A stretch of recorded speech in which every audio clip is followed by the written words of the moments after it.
First ever factory outlet Mukunda jewellery KPHB Kothapet Khammam Somajiguda Hanamkonda. నమస్తే అమ్మా. నమస్తే అమ్మా. అమ్మ పెళ్లి చూపులు అసలు ఆ పదం ఏంటి నాకు సిగ్గేస్తా.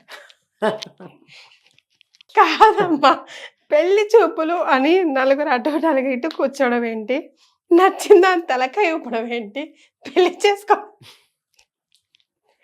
మళ్ళీ తర్వాత వీళ్ళేమో కట్న కానుకలు మాట్లాడుకుంటారు. పెళ్ళి అయిపోయింది. ఆ రోజుల్లో నిజంగా ఎలా చేసుకున్నామో, నేను కూడా పెళ్లి చూపుల కాన్సెప్ట్తోనే చేసుకున్నాను అనుకోండి. ఎలా చేసుకున్నామో అర్థమే కాదు. అసలు ఈ రోజుల్లో పెళ్లి చూపులు ఎలా జరగాలంటారు, అబ్బాయికైనా అమ్మాయికైనా? పెళ్లి చూపులు ఇద్దరికి సంబంధించింది, అబ్బాయికైనా అమ్మాయికైనా. అంటే మనం ఎక్కువ శాతం కొంచెం గర్ల్స్ ని సపోర్ట్ చేస్తాం పెళ్లి చూపులు అనగానే. పాపం వాడికి కూడా కోరికలు ఉంటాయి కదా, అవతల ఉంటాయి కదా పాపం, ఎందుకుండవు? వెళ్ళేది అక్కడికే ప్రమాదం. మరే అబ్బాయి అల్లుడిని తెచ్చుకోవడం తేలికేటమ్మా, కోడల్ని తెచ్చుకోవడమే చాలా కష్టంట ఈ రోజుల్లో. రెండు కష్టం ఎప్పుడైనా అంతేనమ్మా. ఎందుకంటే వెళ్ళిన తర్వాత ఇంట్లో గాని అత్తమామలతో సరిగ్గా లేకపోయినట్టయితే సంసారం విచ్ఛిన్నం అయిపోతుంది.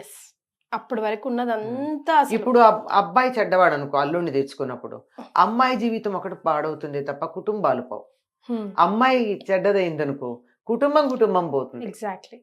అబ్బాయి చెడ్డవాడు అనుకో అమ్మాయి జీవితం పాడవుతుందే తప్ప కుటుంబాలకేం కాదు. అది తేడా ఉంది. అందుకని కోడల్ని తెచ్చుకునేటప్పుడు చాలా చూడాలి అని అనుకుంటూ ఉంటారు. అదమ్మా, ఇప్పుడు ఏం చూడాలమ్మా? ఇప్పుడు ఒక కోడల్ని తెచ్చుకోవాలంటే ఏం చూడాలి అసలు? ఆ అత్త అయినా, ఆ మామ అయినా, లేకపోతే ఆ హస్బెండ్ అయినా కాబోయే.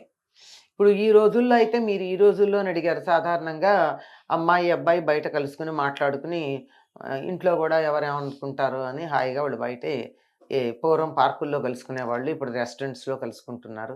కలుసుకుని ఇంకా తిరగడానికి అలా వీళ్ళు చూసుకుంటున్నారు. ఒకళ్ళ అభిప్రాయాలు ఒకళ్ళు తెలుసుకుంటూ ఉన్నారు. అలా తెలుసుకుని జీవితంలో కలిసి ఉండాల్సినటువంటి వాళ్ళు కనుక ఆ విధంగా చూసుకోవడం మంచిది. మీరు అన్నట్టు పూర్వకాలం అంటే పిల్లలు మరీ 13-14 ఏళ్లకే పెళ్లిళ్ళు అవుతూ ఉండేవి. అట్లాంటప్పుడు ఆ అమ్మాయికి ఇంకా వ్యక్తిత్వం ఏర్పడడం, ఎందుకంటే సోషల్ మీడియా కూడా లేదప్పుడు, అంచేత ఏర్పడి ఉండేది కాదు. ఆ అబ్బాయికి కూడా 15-16 ఏళ్ళు అట్లా వాళ్ళకి ఏర్పడేది కాదు. వీళ్ళు ఒకళ్ళు ఎందుకు చూసేవాళ్ళు అంటే అప్పుడు ఫోటోలు కూడా పెద్దగా లేవు, ఉన్న ఫోటోలు కాస్మెటిక్గా తీస్తూ ఉండేవాళ్ళు. అంచేత కన్నొంకరో కాలొంకరో బాగానే ఉంటుంది మొహం చూడ్డానికి, కానీ నోరు తెరిస్తే మాత్రం అసలు మాట రాదు, మాట్లాడతారో లేదో తెలియదు, నత్తుందో, నడుస్తుంటే కాలు వంకరబడుతుందో, ఇలాంటివి తెలియాలి కదా. ఇవన్నీ తెలియడం కోసం, ఇది ప్రత్యక్షంగా చూడడం కోసం, మిగిలిన విషయాలన్నీ బాగానే చూసుకునేవాళ్ళు.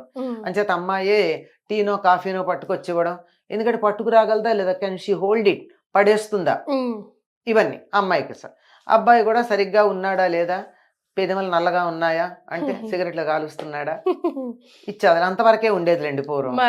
అవన్నీ చూసుకునేవాళ్ళు. మర్యాదగా ఉన్నాడా, మామగారిని గౌరవిస్తాడా, అత్తగారిని గౌరవిస్తాడా, భార్య వంక ప్రేమగా చూస్తున్నాడా, నిర్లక్ష్యంగా చూస్తున్నాడా, తెలిసిపోతుంది అక్కడే, చూపుల్లో తెలిసిపోదా అమ్మా అని ఇట్లా చూసాడు అనుకునే మగవాడు. ఎందుకమ్మా ప్రిపేర్ అయ్యి వస్తారు కదా పొట్ట లోపల. ఇప్పటి కాదమ్మా, ఇప్పుడు పాత మాటనే చెప్తున్నా, అప్పటి వాళ్ళు అలా ఉండేది, అందుకు చూసుకునేవాళ్ళు. అంతకన్నా పెద్ద విషయం ఏం కాదు. మిగిలిన విషయాలన్నీ ముందర కుటుంబం ఏమిటి, వంశం ఏమిటి, తాత ముత్తాతలు ఎవరు, ఇట్లాంటివన్నీ ఇటు అటు మాట్లాడుకోవడం అయ్యేది. ఆస్తిపాస్తులు కూడా బాగా వాకబు చేసుకునేవాళ్ళు.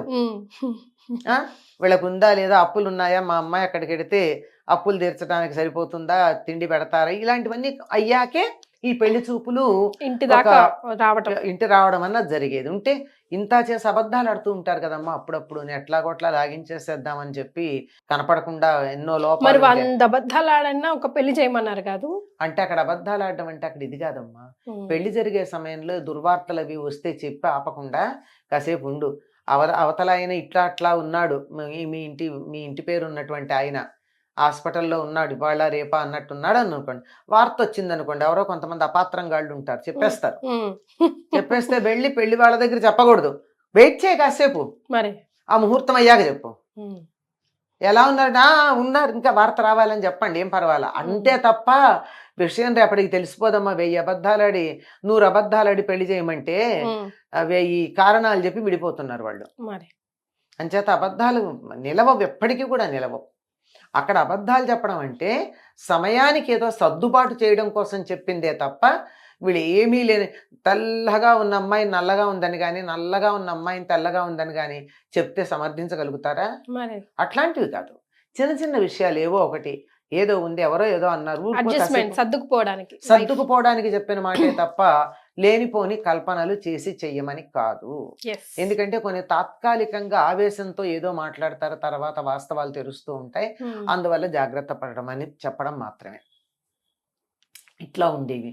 మరి ఈ రోజుల్లో పెళ్లి చూపులు అన్నది పెద్దవాళ్ళు చూసుకుంటున్నారు తప్ప పిల్లలు చూసుకోవటంలా. ఎందుకంటే వాళ్ళు బయట చూసుకుంటున్నారు, బయట కలుస్తున్నారు, అభిప్రాయాలు పిల్లలు చూసుకుంటున్నారు, పెద్దలు చూడట్లే. అదే కాదమ్మా, ఇక్కడ పెద్దవాళ్ళు మాట్లాడుకుంటారు ఆస్తిపాస్తులవి, మరి అవతల పిల్లలు వాళ్ళ వ్యవహారం వాళ్ళు చూసుకుంటున్నారు, ఒకళ్ళొకళ్ళు నచ్చారా లేదా అని, వీళ్ళెదురుగా కూడా లేకుండా. కనుక అన్నిటికన్నా ప్రధానం ఏమిటంటే, ఒకప్పుడు కుటుంబం సంప్రదాయం చూసుకునేవాళ్ళు, ఇప్పుడు కలిసి ఉండడం తక్కువైపోయిన రోజుల్లో కంపాటబిలిటీ చూసుకోవాలి. ఇద్దరు ఒకళ్ళతో ఒకళ్ళు సర్దుకుపోగలరా? ఇద్దరు అహంకారం కలిగిన వాళ్ళ, ఒక్కళ్ళకి అహంకారం ఉన్నా రెండో వాళ్ళు సర్దుకుంటే సమస్య లేదు. ఇద్దరు అహంకారాలు అనుకో. ఇప్పుడు అంతా అదే కదమ్మా. ఇప్పుడు చూడండి, నాకు ఎంత నవ్వొచ్చిందో పెళ్లి చూపులు అని చెప్పడానికి. పెళ్లి చూపుల్లో ఈ హాఫ్ అన్ అవర్ లో ఎట్లా డిసైడ్ చేసుకుంటారు, కానీ ఆ లైఫ్సే బాగున్నాయి. ఇప్పుడు ముందు మొత్తం తెలుసుకున్నాక అన్ని ఓకే అనుకుని చేసుకున్న లైఫ్సే ఎంతకాలం ఉంటారో, కలిసి ఉంటారో, విడిపోతారో తెలియని పరిస్థితి. ఇప్పుడు మధ్యవర్తులు ఉన్నారమ్మా, అమ్మాయి చామంచాయి అండి అంటాడు, అవునో కాదో వచ్చి చూస్తే తెలుస్తుంది వీళ్ళ సామంచాయి స్టాండర్డ్ ఏమిటి, వాళ్ళ సామంచాయి స్టాండర్డ్ ఏమిటి అని. మిగిలినవన్నీ కుదిరిన తర్వాత ఈ చిన్న విషయాలకు మాత్రమే ఇక్కడ కలిసి మాట్లాడడం, అంతే తప్ప ఈ పెళ్లి చూపుల 10 నిమిషాల్లోనూ నిర్ణయం అవుతుందని కాదు. తర్వాత ఏదో అంటాడు, నేనేదో సినిమా యాక్టర్ లాంటి అమ్మాయిని అనుకున్నాను, ఇలా ఉందేమిటి అని. అంటే వీళ్ళు అనుకుంటారు, కలెక్టర్ అనుకుంటే బిల్ కలెక్టర్ దొరికాడు ఏమిటని. చేత ఆ విషయాలు అలాంటి ప్రధానంగా ఉండేవి కనపడమే తప్ప వేరే విషయాలు కావమ్మా. వాటికి అప్పుడు ఆడపిల్లలు పెద్దగా మాట్లాడేవాళ్ళు కాదు. అసలు అడిగేవారమ్మా, అడిగేవాళ్ళు పిల్లలు ఏదో మీ ఇష్టం అనేవాళ్ళు. మీ ఇష్టం అంటే ఒప్పుకున్నారని అర్థం, చీపో అంటే కూడా ఒప్పుకున్నారని అర్థం.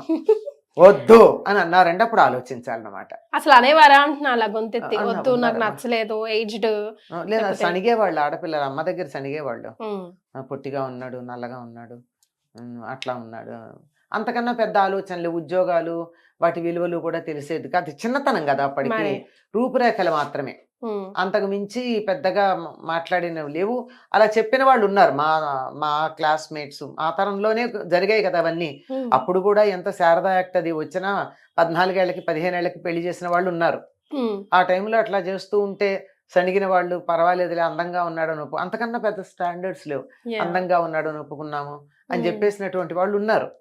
అంతేగాని ఇంత లేదు. అప్పట్లో చెడు వ్యసనాలకు అలవాటు పడడం అట్లా ఉండేదమ్మా. ఎందుకుండదమ్మా, బీడీలు తాగడం, సిగరెట్లు తాగడం ఉండేది కదా వాళ్ళకి అప్పుడు. తర్వాత సైకిల్ ఎక్కి, వాళ్ళకి అంతకన్నా చాలా పెద్ద అన్నమాట, సైకిల్ ఎక్కి ఊరంతా తిరిగి రావడం, ఇవన్నీ చెడ్డ పనుల కింద లెక్కప్పుడు. బలాదూరు తిరిగాడు అనేవాడు. ఇలాంటివి ఉండేవి. బట్ ఇప్పుడు మీరు దేనికి ఆమోదం వేస్తారు? అప్పుడు జరిగే పెళ్లి చూపులా, ఇప్పుడు జరుగుతున్న పెళ్లి చూపులా? సో అసలు పెళ్లి చూపుల కాన్సెప్టే సరైంది కాదమ్మా. పెద్దవాళ్ళు ఎలాగూ చూసుకుంటారు, కుటుంబాలు, వ్యవస్థలు. ఎందుకంటే ఇక్కడే దెబ్బతింటోంది. అమ్మాయి బాగుంది లేదా అబ్బాయి బాగున్నాడని నిద్ర ఇష్టపడుతున్నారు కానీ తర్వాత ఏం జరుగుతోందమ్మా, మీ ఇంట్లో అలవాటు ఇట్లా ఉన్నాయి, మా ఇంట్లో అలవాటు ఇట్లా ఉన్నాయి, ఇద్దరు ఒకళ్ళొకళ్ళు దెబ్బలాడుకుంటున్నారు లేదా, తినే పదార్థాల దగ్గర నుంచి తేడా ఉంటుందా లేదా, వంకాయ కూర మీరు ఇట్టా చేస్తారు, మా ఇంట్లో అట్లా చేస్తారని చెప్పేటటువంటి అక్కడి నుంచి మొదలవుతోంది. అక్కడి నుంచి ఇద్దరులో ఎవరో ఒకళ్ళు సర్దుకుంటే సరే, సర్దుకోలేకపోతే రోజు వండుకునే పప్పు తగ్గించి వంకాయ కూర తగ్గించి సమస్యే. ఏమిటి మీ గుంటూరు జిల్లా వాళ్ళు పచ్చడి ముందు తింటారట, కృష్ణా జిల్లా వాళ్ళు పప్పు తింటారేంటి అసహ్యంగా ముందు, ఇట్లా మాట్లాడుకుంటారు. దీంతో కూడా హర్ట్ అయ్యేటటువంటివి ఉన్నాయి. ఒకసారి ఏదో ఇలా ఉంది అని చెప్పడం వేరు, అట్లా తింటారేమిటి అని చెప్పడం వేరు. ఇక్కడి నుంచి ఇవన్నీ ఉంటాయి గనక ఇవన్నీ పెద్దవాళ్ళు చూసేసుకునేవాళ్ళు. ఈ అభిప్రాయాలు రావు. ఒకే రకమైనటువంటి సామాజిక సమన్వయం ఉన్న చోట ఆహార వ్యవహారాలు ఒకేలాగా ఉంటాయి గనక అవి వాళ్ళు సర్దేసుకుంటే మిగిలినటువంటి పెళ్లి కూతురు పెళ్లి కొడుకు చూసుకునేది. ఇప్పుడు అది చూసుకుంటున్నారు, ఇక్కడ తేడా వచ్చేస్తుంది, దెబ్బలాడుకుంటుంది జరుగుతుంది. ఎస్. కనుక సర్దుబాటు చాలా అవసరం.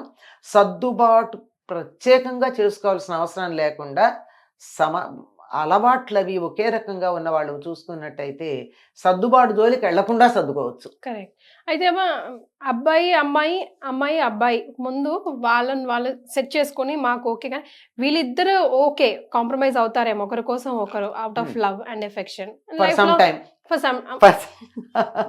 మరి ఇప్పుడు ఫ్యామిలీస్ రెండు కూడా కాంప్రమైజ్ అవ్వాలి అన్నిట్లో, వీళ్ళ కోసం వాళ్ళంటే కొంచెం కష్టతరమైన కష్టమేనమ్మా. విషయమే అందులో కదా. ఓల్డ్ జనరేషన్ వాళ్ళు అవ్వడం చాలా కష్టం. మరి ఎంత బతుకుండాల్సిందే, కలిసి ఉండాల్సిందే మేము కదా, మీ ఈ సాంప్రదాయాలు ఈ రూల్స్ అండ్ రెగ్యులేషన్స్ కాదు కదా అని అంటే మీ సమాధానం? కాదమ్మా, కలిసి ఉండాల్సిన వాళ్ళంటే జాయింట్ ఫ్యామిలీలో ఉండట్లేదా?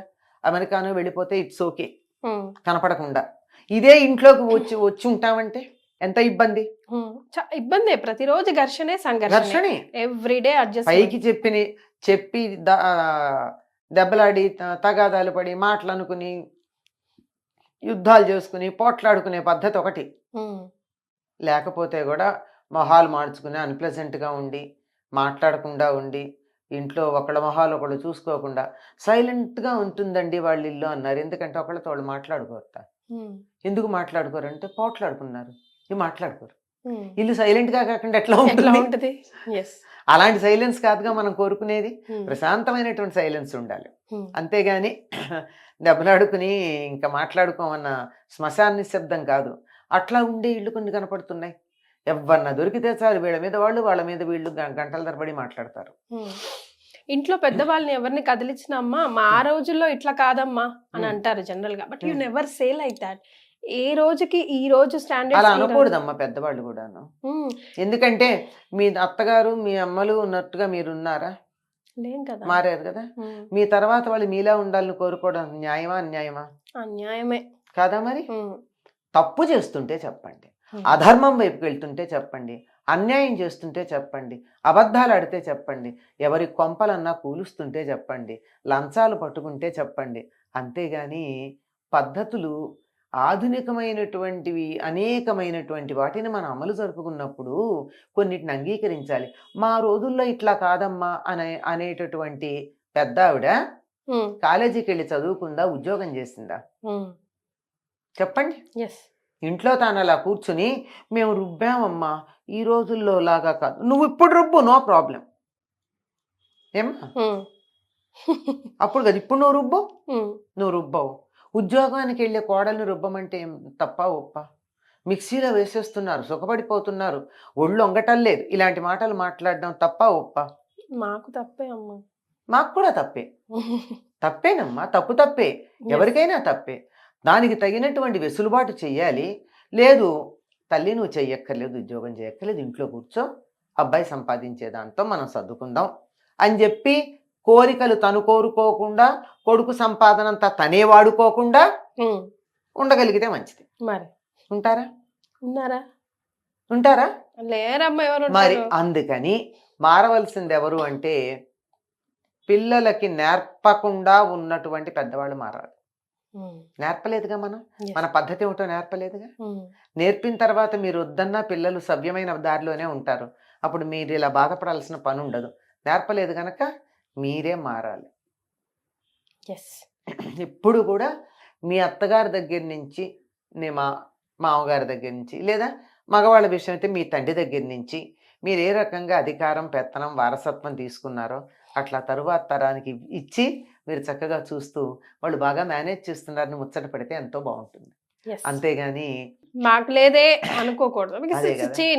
ఇవాళకి ఈ రోజు అత్త నిన్నటి కోడలే కదా, ఇప్పుడున్న కోడలు రేపటి అత్తే కదా. సో ప్రతి ఒక్కరికి ఆ సర్కిల్ వస్తుంది. అసలు అత్త కోడలు అన్నది కాక మనిషిగా చూసినట్టు ఎంత హ్యాపీగా ఉంటుంది. అదొక్కటే చేయలేకపోతున్నాం. మనిషిలాగా ఎందుకు చూడం? పోని కోడలు ఉంది, ఉద్యోగానికి వెళ్ళింది, అలసిపోయి వస్తుంది, కాసేపు ఇంటికి రాగానే టీ ఇవ్వగలిగితే ఎంత బాగుంటుంది. అమ్మా మళ్ళీ అడిగి పెట్టించుకోకపోతే చాలా. అదే కదా, అదే అంటున్నాను నేను. పొద్దున్న నుంచి ఒక్కదాన్ని ఇంట్లో ఉన్నాను, ఎప్పుడొచ్చి టీ పెడతావా అని ఎదురు చూస్తున్నాను అని అన్నారు అనుకోండి, ఆ కోడలికి ఎలా ఉంటుందమ్మా? అలా కూతురు అంటారమ్మా, కాలేజ్కి వెళ్ళి వచ్చిన కూతురు అనరు. అదే తేడా. అలా లేకుండా సమానంగా చూసుకోగలిగినట్టయితే ఇబ్బంది ఉండదమ్మా. అలాగే ఆ కోడలు కూడా అలాగే ఉండొచ్చు. పాపం అత్తగారు పగలల్లా ఒంటరిగా ఉంది ఇంట్లో అని రాగానే ఆవిడ టీ పెట్టారు పెట్టలేదు ఆ మాట పక్క పెట్టండి. ఎలా ఉన్నారండి, పగలంతా ఎలా జరిగింది, బానే ఉందా అని పలకరించవచ్చు కదా. పలకరించరు, వీళ్ళు పలకరించరు ఆవిడ్ని. ఆవిడ ఎదురొస్తే కూడా విసుక్కుని మాకేదో డిస్టర్బెన్స్ అన్నట్టు చూస్తారు. అంటే వీళ్ళు వాళ్ళని హ్యూమన్ టచ్తో పెద్దవాళ్ళు అయిన కొద్దీ ఇతరులు మనని పట్టించుకోవాలి చూడాలన్న కోరిక పెరుగుతుందమ్మా. అవును, ఎస్. అట్లాంటప్పుడు పలకరిస్తే చాలు వాళ్ళకి. వాళ్ళు మా ఆఫీస్లో ఏమైంది అనుకున్నారో మాట చెప్పండి, అసలు వాళ్ళు ఖుష్. కొంచెం పెద్దరికం ఇవ్వాల్సిందే, ఇవ్వాలి వాళ్ళతో మాట్లాడాలి. ఇది చిన్నతరం చెయ్యాలి. పెద్దవాళ్ళు చేయాల్సింది ఏమిటి, వాళ్ళని మన పిల్లలతో సమానంగా చూసుకుని వాళ్ళు కూడా మనుషులు అన్న సంగతి గుర్తుపెట్టుకుని మనలాగే వాళ్ళకు కూడా కష్టాలు, ఇబ్బందులు, అలసట, పని, ఒత్తిడి ఉంటాయి. వాళ్ళకు కూడా విశ్రాంతి కావాలని ఆలోచిస్తే ఎంత బాగుంటుందమ్మా. ఇది మిస్ అవుతున్నాం మనం. We all have to correct there, right అమ్మా? అందరూ కరెక్షన్ చేసుకోవాలమ్మా. అందరూ చేసుకోవాల్సిందే. ఎప్పటికప్పుడు everybody has to correct himself or herself every minute. Yes. నేను ఇప్పుడు ఇన్ని మాట్లాడుతున్నాను, రేపొద్దు నేను అత్తయ్యాక నేను ఎలా ఉంటానో తెలియదు కదమ్మా. So I have to learn from here. ఎలా ఉంటానో ఏమిటి, be a human and treat your daughter in law as a human. That's all. అంతకన్నా పెద్దగా ఏం చేయక్కర్లా. ఎస్, 100% అమ్మా. Thank you so much. నమస్తే.